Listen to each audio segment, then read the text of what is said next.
What's going on, guys? It's Greg here, aka NYPrepper. It is Sunday, November 5th, 2023, and I have an emergency alert to share with you guys. Right now, it is 8:53 p.m. Eastern Time here in the United States, and we have some major breaking news to report to you tonight.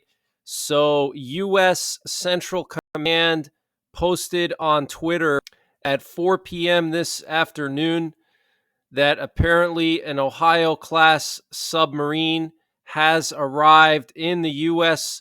Central Command area of responsibility, and they posted this picture here.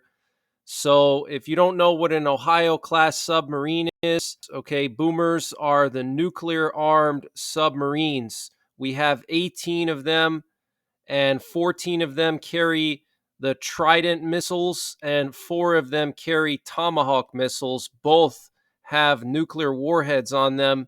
The ones that carry the Tomahawk missiles have 154 Tomahawk missiles each, and each one of those Tomahawk missiles has the W-80 nuclear warhead, which is 150 kilotons in blast. Trident missile Ohio class subs carry 20 Trident missiles, and those carry the W-88 warhead, which has up to a 475 kiloton blast yield, and they can carry up to 12 of those half megaton warheads on just one Trident missile, okay?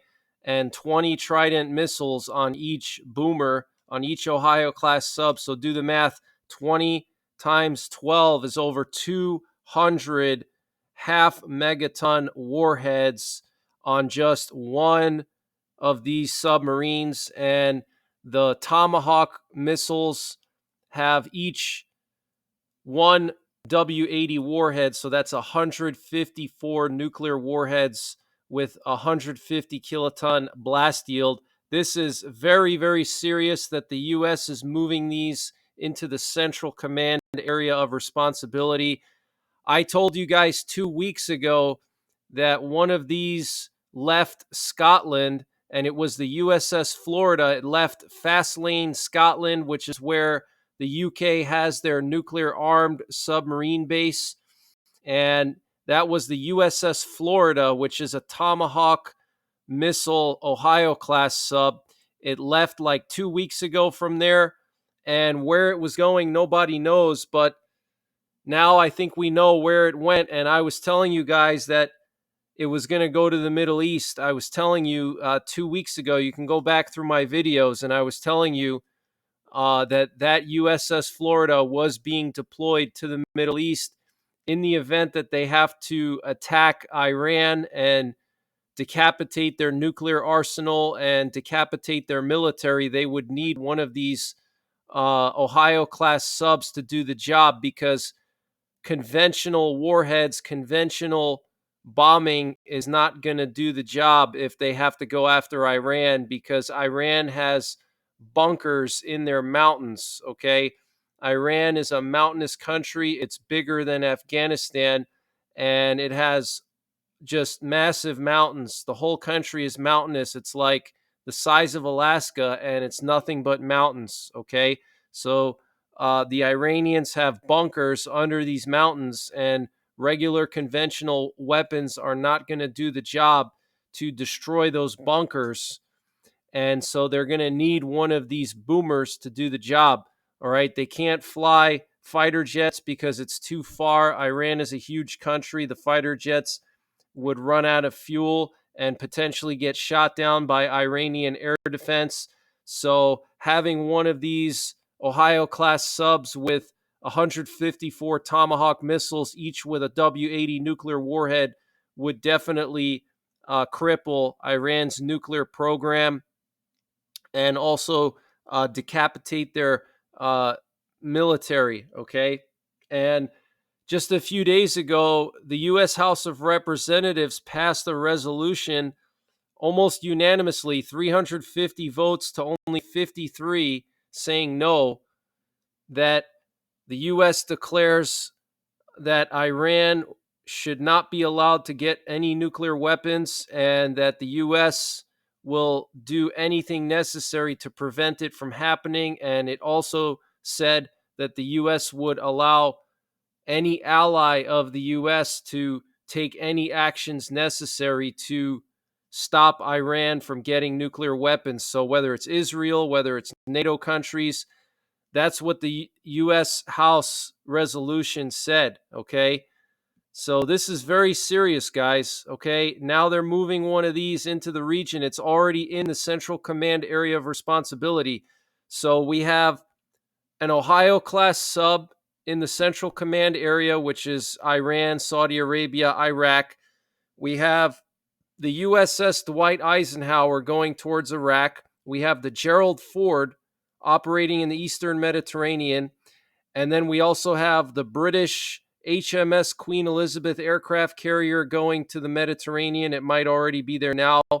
We have the U.S. Marine amphibious assault ships and the 26th MEU, which has 2,500 Marines. They're in the Red Sea right now. Israel has deployed some warships into the Red Sea, and France has also deployed warships. I mean, guys, the amount of military assets in the region is staggering, okay? And for a U.S. boomer to show up in the Middle East is very, very concerning, okay? So what I think is going on here is they're preparing for all-out war with Iran, okay? They're preparing for potentially even a preemptive strike on Iran, and they need to have everything in position before they do this preemptive strike, okay? We have some breaking news also related to this, that apparently Lindsey Graham and Richard Blumenthal are expected to present a bipartisan resolution that would support a direct American attack on Iran if Hezbollah opens a second front on Israel's northern border, or if Americans are killed in the attacks of the pro-Iranian militias in Iraq and Syria. Okay, so in addition to the House resolution, now we have top senators proposing a bipartisan resolution that would support a direct American attack on Iran if Hezbollah opens a second front, or if Americans are killed in attacks by pro-Iranian militias in Iraq and Syria. Guys, this is huge. Okay, nothing happens by coincidence. This is all a big chess match, okay? And the U.S. is putting all of its pieces into position before they strike. I'm telling you, I have a feeling that the U.S. is going to do a preemptive strike on Iran. I can feel it in my bones. Okay, I think they've been preparing for it for years, and they know that Iran is basically right on the verge of having nuclear weapons, or they may already have a very crude nuclear arsenal. And if they don't do something about it now, it's going to be too late, and we're going to have another North Korea in the Middle East. We're going to have a nuclear arms race in the Middle East between Israel and Iran. Okay, so this is bipartisan, guys. That House resolution passed with 350 votes. That's over 90% of the representatives in the House. And now the senators are proposing a bipartisan resolution. It's going to pass, okay? So get prepared. Things are going to get crazy soon. And speaking of Hezbollah, tonight, a residential area in northern Israel was attacked by Hezbollah rockets. No word on any civilian casualties yet, but this occurred in Kiryat Shimona. Okay, so very, very serious situation unfolding here, guys. We have another Russian military cargo plane going to Kaliningrad today. And what's interesting is after it went to Kaliningrad, it flew all the way down to the Middle East, and it flew into Iran and turned its transponder off. This is an Antonov 124. These are heavy lift planes used to transport heavy cargo, things like air defense systems, combat vehicles, lots and lots of ammunition. Okay, it flew towards Iran, and you can see it disappeared from the flight tracker. Okay, so very serious situation, guys. We have a boomer now in the Middle East, a nuclear armed submarine. The U.S. is going to open up a can of whoop ass on Iran very, very soon. Okay, and China and Russia have already said that they would back up Iran. So things could get serious, guys. Okay, and if the U.S. does strike Iran, like I said, they're going to have to go nuclear. You're going to see that boomer launching 150 Tomahawks with nuclear warheads that are each 10 times more powerful than the Hiroshima and Nagasaki bombs. Just one of those Tomahawks, okay? And that's 150 that thing has. It's going to completely annihilate Iran's military bases and their nuclear program. Secretary of State Anthony Blinken made an unannounced visit to Iraq today. He arrived in Baghdad to meet with the Prime Minister Soudani, and he also visited the U.S. Embassy in Iraq, where he received a security briefing on the threat to U.S. facilities. Blinken told reporters his meeting with the Prime Minister was good and productive, and said he made clear that attacks by Iranian militias against U.S. personnel are unacceptable. He said, "We do not want a confrontation with Iran, and at the same time, we will do everything necessary to protect our forces and American citizens." And what's interesting is the Iraqi prime minister is now going to go to Iran tomorrow, which is very interesting after meeting with Blinken today.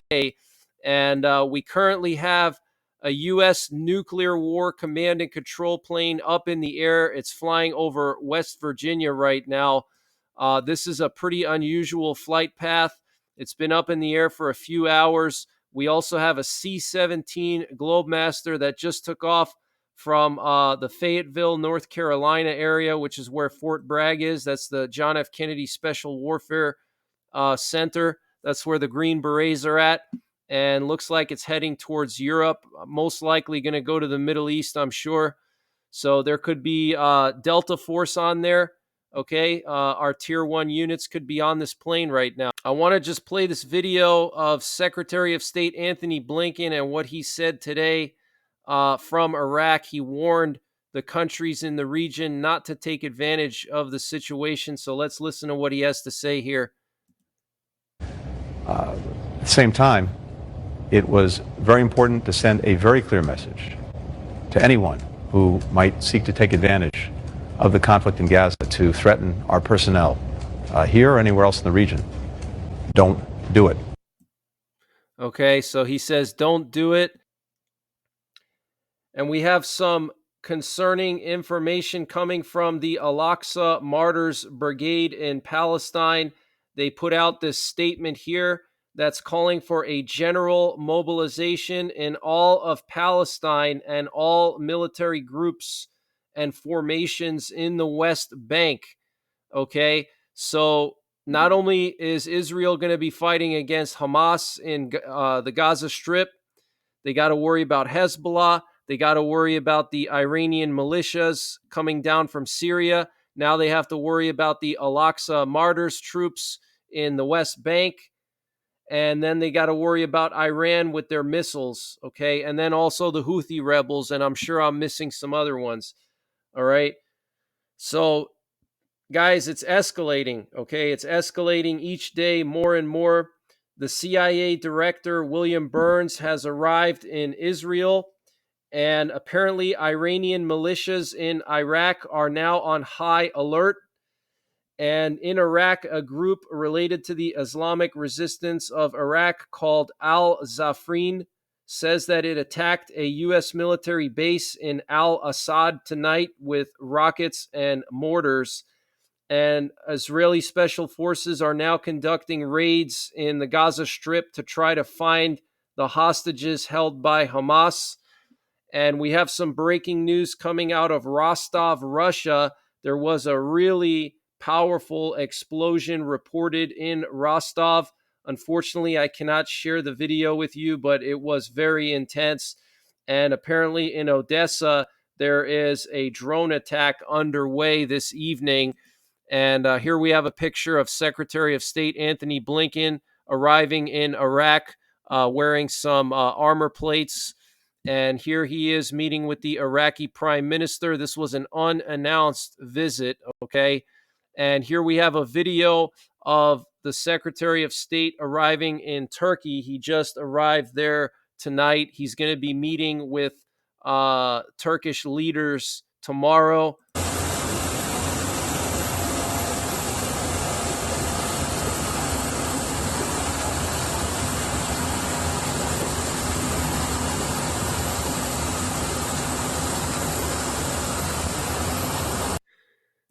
So, very serious situation going on, guys. A U.S. nuclear armed submarine has arrived in the Middle East.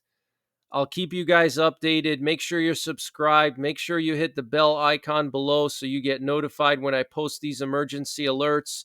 And when things do kick off, I will go live 24/7. So make sure you have your notifications set up.